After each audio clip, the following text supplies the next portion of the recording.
Ya está conmigo Olga Sánchez y ya hemos empezado a hablar, pero vamos a ir poco a poco. Ella es la directora del área de Igualdad y Política Social en la Universidad de Cantabria. Es que estoy empeñada yo en ponerte el título de directora de área de Cultura y no me sale lo de Igualdad. Olga, ¿qué tal? Bienvenida. Muchas gracias, buenos días. Bueno, tenemos muchos temas de los que hablar, pero vamos a empezar hablando de ese área de igualdad que ya hace ya tiempo, además, que funciona en la Universidad de Cantabria, ¿verdad? Sí, bueno, el área de igualdad fue creado en una modificación de los órganos de gobierno de la universidad en el año 2010 y se creó pues con el objetivo de crear una unidad de igualdad que venía exigiendo la Ley de Reforma Universitaria y la Ley de Igualdad, y que acogía también a algunas medidas de política social. Y en ese sentido, las tres áreas sobre las que trabajamos son un programa de vida activa y saludable, intentando prevenir riesgos ligados a un trabajo que es sedentario, el de la universidad, y el tema de la responsabilidad social, que abarca tres grandes áreas a su vez, que son los derechos humanos, el medio ambiente y la transparencia.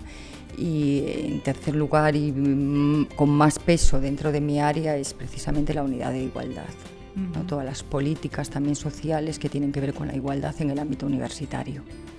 Bueno, mañana es el Día Internacional de la Mujer, Olga, y lo hablamos el otro día también con otra persona, con Carlos San Martín, sobre la importancia o la necesidad de tener que seguir celebrando este día. ¿Es necesario?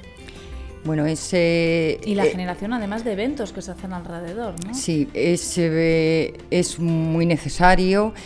Pensemos que el reconocimiento de un Día Internacional a la Mujer supone el reconocimiento universal de una situación de desigualdad, es decir, de la razón de que el hecho de ser mujer, o la sin razón, de que el simple hecho de ser mujer te impida realizar proyectos de desarrollo personal, y no ya como mujer, sino de desarrollo personal en iguales condiciones que un hombre. Eso ya, por lo tanto, ya supone el reconocimiento internacional de una discriminación. Por lo tanto, aunque a veces se dice si se han hecho muchas cosas, es verdad, incluso el siglo XX ha sido caracterizado en alguna publicación como el siglo de las mujeres. Es verdad que se han hecho muchos avances que no tienen precedentes en ningún otro momento histórico, pero es verdad que en este mundo, en este primer mundo, seguimos hablando de brechas salariales, seguimos hablando de techos de cristal, pero es que hay otro mundo también, y en ese otro mundo y en esas cifras nos dicen que el 70% de los pobres en el mundo son mujeres, que las mujeres no tienen el mismo acceso a la educación, no tienen el mismo acceso a la cultura, por supuesto, no tienen el mismo acceso a la nutrición, no tienen el mismo acceso a la salud. La situación en este sentido yo creo que merece seguir reflexionando, no ya un día, sino todos los días, pero bueno, este es un acontecimiento de concienciación que en torno a él giran unas fechas de que reflexionemos sobre que esta es una situación a la que debemos poner fin. Mira, a propósito de eso, el lema de la ONU Mujeres este año, por la celebración del Día Internacional de la Mujer, es algo así, una promesa, es el momento de pasar a la acción en la lucha contra la violencia de género. En el año 93, que es época muy reciente, en la conferencia sobre derechos humanos en Viena se reconoció explícitamente por primera vez que los derechos de las mujeres son parte inalienable de los derechos humanos y que la violencia contra las mujeres es una violencia contra los derechos humanos. Todavía en la redacción del documento que preparaba ayer o antes de ayer, yo creo que se preparaba en Nueva York por la ONU para este día, todavía se han encontrado con el escollo de algunos estados que en esa lucha contra la violencia de género y los derechos de la mujer siguen utilizando la preservación de las ideas culturales, la soberanía de los estados y la religión de algunos estados en este tema.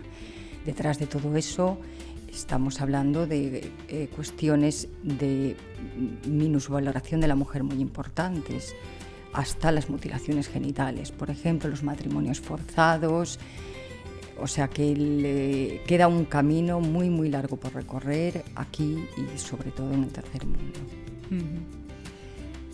Viéndolo más de cerca, no yéndonos al tercer mundo, que al final es algo que oímos y que por suerte no tenemos que vivir, por lo menos no cerca, ¿no? O no muy cerca, aunque en ocasiones lo tenemos a la puerta de la esquina, lo que pasa es que cerramos la puerta, también es verdad. ¿Cómo aplicamos estas reflexiones, lo que sería al mundo de la universidad? ¿Sigue también? ¿Hay brechas aquí también? Sí, bueno, el mundo de la universidad es un mundo que no está aislado del resto de la sociedad. Y mira, una de las fechas que se conmemora mañana, 8 de marzo también, es la aprobación de una Real Orden en el año 1910 que permitió a las mujeres acceder a la universidad, a matricularse en la universidad en condiciones de igualdad con el hombre. Es decir, que llevamos 103 años accediendo a la universidad y la universidad es una institución mucho más antigua y le hemos sacado muchísimo provecho. Y no hay más que ver las matrículas, los resultados académicos. Sin embargo... Claro, porque hace 103 años fue cuando se les permitió el acceso. Claro. Pero de ahí a que se normalizara el acceso pasaron también muchos años, claro, ¿no? claro. Porque no estaba bien visto tampoco que la mujer fuera. Una cosa es que pueda ir y otra cosa es cómo estaba visto y quién lo permitía también. Claro, una cosa es la existencia de derechos formalmente y otra es su efectividad, Exacto. Su ejercicio práctico, ¿no?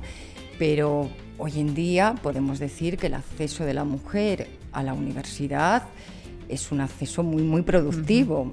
Hay más mujeres que hombres en la universidad, hay muy buenos expedientes, incluso me atrevería a decir que en muchas ramas mejores expedientes de las mujeres que los hombres. Sin embargo, eso no lo vemos reflejado en la promoción de las carreras profesionales.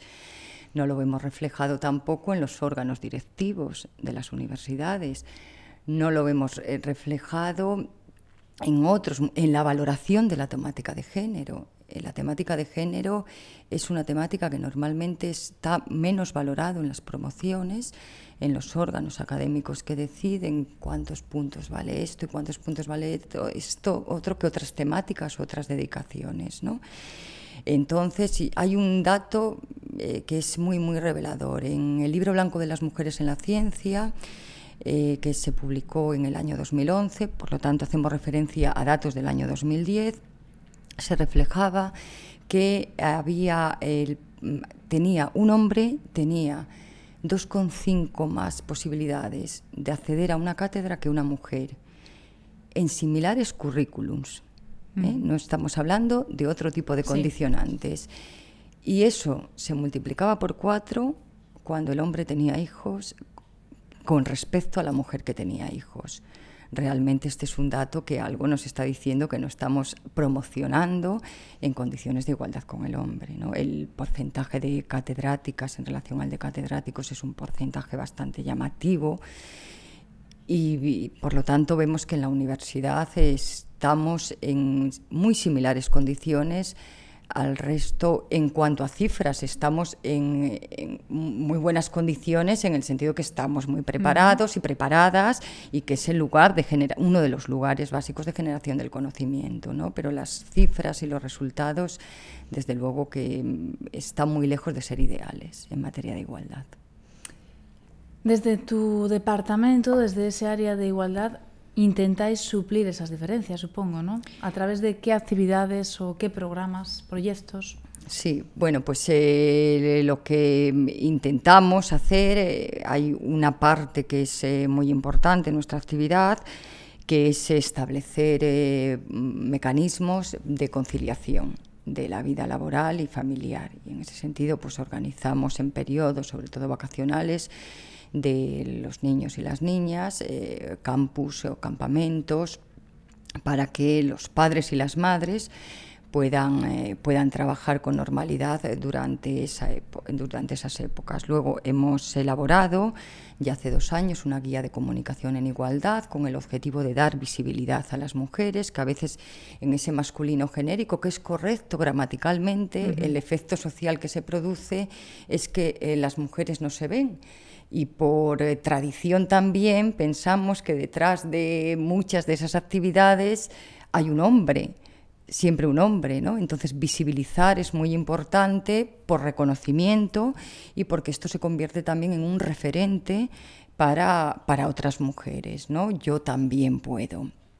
En la unidad de igualdad, en el área de igualdad, hemos puesto en marcha también un programa llamado de Universitarias Líderes, que lo que tratamos con ello es de que sea una parte de la formación de las universitarias. Se discute mucho por qué hay pocas mujeres en puestos directivos, se discute mucho en las medidas. La Unión Europea ha intentado establecer varias veces una cuota de mujeres en los puestos directivos de las empresas. Esa medida siempre suele estar muy criticada, es ¿no? siempre muy Porque criticada. Es forzar algo pero hay veces que es necesario forzar. Esa es un poquito la defensa. A veces si no se fuerza, no se obtiene. Sí, a veces es que, y uno se da cuenta muchas veces cuando en determinados foros ligados a la dirección se está pensando en alguna persona que vaya a ocupar un puesto, y siempre parece que salen más fácil los nombres de hombres que los nombres de mujeres, y están ahí, ¿no? Uh-huh. Y están ahí. Entonces, es una forma de estar invisibles también, ¿no? Efectivamente, a veces si no se fuerza es muy difícil romper unas barreras en el que las líneas de relaciones formales e informales siguen estando formadas mayoritariamente por hombres. En cualquier caso, este programa precisamente intenta ir un poco más atrás hacia eso, y es decir, bueno, antes o durante, en el camino en el que se está pensando efectivamente se piensa en ocasiones en un sistema de cuotas que siempre es muy conflictivo. Uh-huh. Y que hay razones a favor y razones en contra. Claro, luego siempre está el comentario de es un número más, no está ahí obligada o no porque se lo haya merecido, que no va en ningún caso relacionado, pero bueno, siempre es la salida fácil, ¿no? En unos casos. Es que en los hombres casi siempre se da por supuesto que se lo ha merecido. Uh-huh. Es un planteamiento que normalmente sucede cuando hay una mujer, ¿no? En muchas ocasiones también cuando se critica, mira, ahí tenéis una mujer y se la critica, lo hace mal.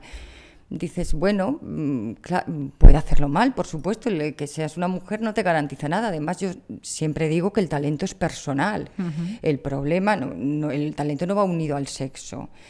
El problema es cuando esa unión del sexo lo que impide es que puedas desarrollar tu talento y pueda ser visible, pero el talento está tanto en un sexo como en otro. Pero los hombres, y por las cifras ya que vemos, tienen más opciones de desarrollar ese talento que las mujeres, que encuentran otras trabas. En cualquier caso, y volviendo a este programa de Universitarias Líderes, precisamente lo que pretende ser es una parte de la formación. Es decir, lo que se trata es de que mujeres universitarias realicen unas prácticas con mujeres que estén en puestos de liderazgo, y eso que forme parte de su formación, de tal manera que ellas tengan un referente, las universitarias, que vean que pueden, que vean también si hay una forma, un estilo de ejercer el liderazgo diferente o no. Es más fácil también ver en una mujer esa doble agenda que tienen que tener para conciliar, ¿no? De su vida personal y de su vida laboral. Y es una etapa de la formación, ¿no? El animar y el posibilitar, porque es incomprensible, o a mí me resulta muy difícil entender desde el punto de vista racional, que tengamos en las universidades tantas mujeres tan bien formadas y que eso no se traslade al mundo laboral. Algo está pasando por el camino. Uh-huh. ¿No? Y lo que está pasando es que probablemente una mezcla de muchas cosas, ¿no? Que sus aspiraciones no siempre lleguen ahí, que vean pocos referentes, que en esos mecanismos informales o no tan informales de reclutar o de acoger al personal, ser mujer a veces es un hándicap, ¿no? Y entonces esta es una etapa más de la formación. Uh-huh. Bueno, vamos a seguir hablando de actividades dentro de la Universidad de Cantabria. Estas son un poquito las que nos ha explicado en las líneas generales, pero ahora en concreto, con esta fecha, mañana 8 de marzo, ¿qué actividades habéis organizado, habéis preparado? Mira, pues ayer ya el Aula Isabel Torres de Estudios de las Mujeres y de Género organizó una conferencia en la Biblioteca Central de Cantabria que impartió Montserrat Cabré, titulada Los saberes de las mujeres en la historia de la ciencia. en colaboración con el Festival de Mujeres, que se celebra durante este mes de marzo, que colaboran distintas instituciones vinculadas a la cultura, al arte. Mañana también el Aula Isabel Torres organiza una jornada sobre la mujer en la historia del cine, la mujer y el cine, que con la presentación de la directora del Festival Visualízame, y que presentará Susana de la Sierra, que es la directora general del Instituto Cinematográfico. Y luego el día 19 de marzo, ya la Unidad de Igualdad tiene prevista también, programada, una conferencia de María Luisa San Juan, bajo el título de las visiones desgeneradas, que tratará también sobre la mujer en el arte. Y me gustaría aquí decir, porque es una iniciativa que no ha partido de mí, pero me parece que es muy interesante en relación a este tema.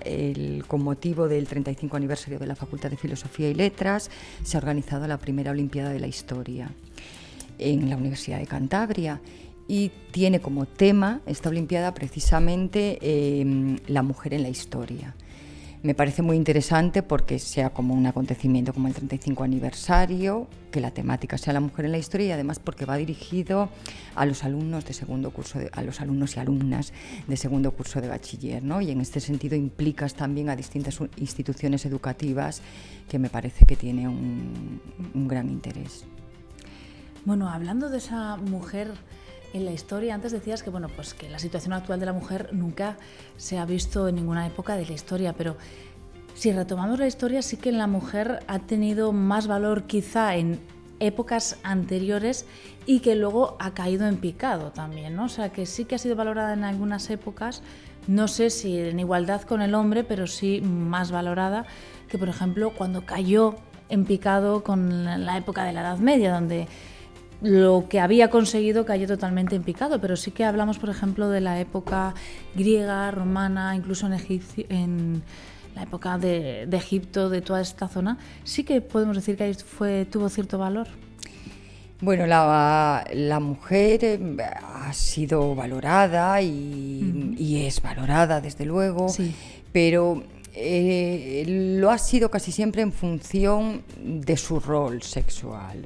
Es decir, depende mucho de lo que valores el ámbito doméstico y el ámbito de la reproducción, ¿no? Claro, según la cultura, más valor tenía esa parte donde más valor tenía la mujer. Y luego también la mujer, más que también como mujer, pero ha dependido mucho su valoración en relación de otros mecanismos de diferenciación, que claro, el género no es el único, la casta, la raza, ¿no? Hay una serie, entonces, sí, claro, una mujer de determinado estatus, pues a lo mejor era más valorada que un hombre en otros determinados estatus, pero yo, más que de manera genérica, que siempre a lo largo de la historia ha tenido un papel relegado, digamos, en función de la valoración cultural que se dé a ese rol, que es un rol tradicional y que ha transitado a lo largo de la historia,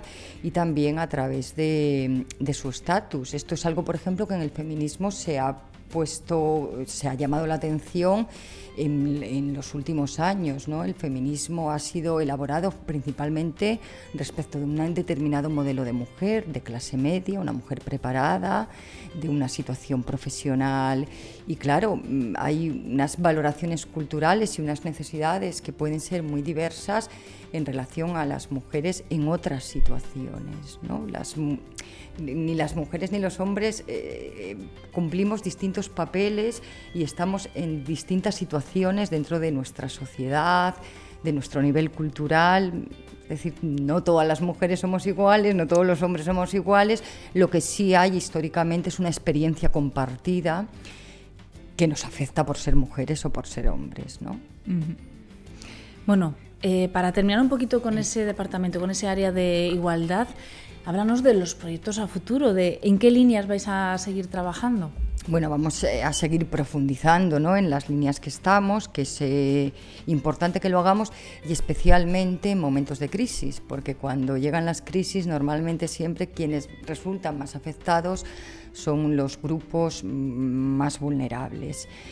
Y luego Una de las cosas que a mí me parece fundamental, no ya en el área de en la universidad, sino en general, en toda la sociedad, y en este tema y en otros muchos, es ir rompiendo con esa tendencia de que las cuestiones de género o la conmemoración del Día Internacional de la Mujer o cualquier cosa que tenga que ver con la igualdad es una cosa de mujeres. Sí. Es una cosa de mujeres y es una cosa de hombres, porque al final es una cuestión de justicia social. Y por lo tanto la justicia nos interesa a unos y a otros. Y los beneficios que obtengamos no recaen sobre la mujer, recaen sobre toda la sociedad. Exacto. Entonces, desperdiciar talento, desperdiciar recursos es absurdo para todos y para todas, y por lo tanto ir abriendo brechas de compartir, ¿no?, estos espacios con hombres y mujeres y concienciar de que son problemas de unos y de otros y que sin unos y sin otras no vamos a conseguir resultados óptimos, me parece fundamental. Y creo en este sentido que no hay que tener en absoluto miedo a debatir, a discutir, a reflexionar, a no estar de acuerdo, a poner puntos de vista distintos sobre la mesa. A lo que realmente debemos de temer es al silencio. Es decir, que estos temas se vayan ocultando en otros que se consideran más prioritarios por las circunstancias del momento, porque este es transversal a muchísimos otros temas. Olga, además de directora del área de cultura, también del área de igualdad, estoy yo hoy, no me sale a mí, no me rima bien. Bueno, además de este departamento de igualdad, también has escrito distintos libros sobre la problemática que existe alrededor de esas desigualdades en distintos ámbitos, como puede ser, por ejemplo, la familia, ¿no? Uh-huh. ¿De qué son esos dos libros además que tienes ahí? Háblanos un poquito de ellos, ¿qué podemos encontrar en ellos? Sí, bueno, yo soy profesora titular de Filosofía del Derecho y hace ya pues unos años, bastantes años, que me empecé a interesarme en materia de investigación por cuestiones de género y me interesó mucho desde el principio el tema de la mujer en la familia. Porque normalmente lo que se nos traslada más públicamente, en titulares, lo que nos llega en el ámbito público, son esas cuestiones salariales, esos techos de cristal, la participación de la mujer en la política, ¿no?, la participación en la vida pública. Pero yo intuía, lógicamente, que esto no iba a tener una solución si no lo analizamos conjuntamente con el papel tradicional de la mujer, que es el papel de la mujer en la familia. Y esto significaba cómo estudiar y analizar cómo ha estado estructurada tradicionalmente la familia, que se ha cambiado y con esos cambios que puede trasladarse fuera de ello. Es decir, que no es nada nuevo por otro lado. El lema de lo personal es político, lo privado es público, un poco viene haciendo referencia a este asunto. Y en este sentido, y prácticamente eso sí, partiendo desde la concepción de la familia en la Ilustración, ¿por qué en este momento? Porque es en el momento en el que se gesta el reconocimiento de todos los derechos humanos, esos primeros derechos humanos del hombre, en sentido universal, que de universal tenía poco, porque eran efectivamente del hombre, no de la mujer. Exacto. Y es en este momento cuando desde el punto de vista racional se hace claramente esa diferenciación de esferas, pública y privada, se ubica a la mujer en el ámbito privado, al varón en el ámbito público, y de alguna manera se les incomunica, ¿no?, estableciendo ese lugar que cada uno tiene asignado en la sociedad. Mientras en el ámbito público aparecen esos derechos humanos y es el ámbito, por lo tanto, de la libertad, de la igualdad, de la democracia, el ámbito privado queda al margen de eso y se convierte en el ámbito de la dependencia, de la sumisión, de la subordinación, pero más aún. Y es que ese ámbito familiar se configura como el ámbito de la privacidad del varón. Este es mi ámbito privado, aquí no debe de entrar la ley, no debe de entrar el ámbito público. Claro, esa privacidad del varón se convierte en la mujer en una privación de derechos. En este sentido, el cambio, la ruptura, ¿no?, de esa separación de ámbitos, la incorporación de la mujer al ámbito del trabajo, la incorporación de la mujer al ámbito público, al ámbito político, necesariamente había de introducir cambios en la familia, ¿no? Y por eso yo en este libro hablo de igualdad sexual y diversidad familiar. La igualdad sexual ha sido un elemento, no el único, pero uno de los elementos fundamentales en el que ha contribuido a diversificar los distintos modelos familiares, ¿no? Desde un modelo tradicional, un modelo formal, basado en un matrimonio, a perpetuidad, con distribución de roles sexuales, de diferenciación sexual, la ruptura de esas líneas, ¿no?, de el sexo atribuido, la mujer a la familia, el hombre al ámbito público, la ruptura de eso ha hecho que todos esos elementos se hayan flexibilizado. El matrimonio ya no es a perpetuidad, es temporal, ya no es formal, el matrimonio es formal, pero hay formas de familia que ya no son formales, que son las familias de hecho. Incluso la diferenciación sexual de los contrayentes desaparece, ¿no?, en muchas legislaciones, y ese elemento de diferenciación sexual deja de ser también un elemento esencial del matrimonio, dando apertura a distintos modelos familiares, la filiación, en lo que se llama la pluriparentalidad, ¿no?, la existencia de las familias reconstituidas o recompuestas, se amplían los motivos de la monoparentalidad, antes ligadas a la viudedad o a la soltería de la madre, pues ahora están ligadas a las separaciones, a los divorcios, ¿no? Esa igualdad sexual ha contribuido de una manera muy importante a la pluralización de los modelos de familia. También supongo que recojas, al hablar de esas situaciones de familia, antes hablabas de la agenda doble de la mujer, ¿no?, de esa agenda en casa y luego esa agenda laboral, ¿no?, de a veces de que no siempre casan bien. No sé si estás de acuerdo en que los hombres, los padres, también empiezan a tener esa agenda doble. Sí, eso es la idea de pasar también de la conciliación a la corresponsabilidad, ¿no? Claro, el cambio... Una conciliación que siempre ha estado como más ligada a la mujer, ¿no?, y a sus agendas, pero que ahora ya exactamente podemos hablar de corresponsabilidad. Efectivamente, claro, a lo largo de la historia las mujeres y los hombres se han replanteado muchas veces lo que es ser femenina, ¿no?, que es ser mujer.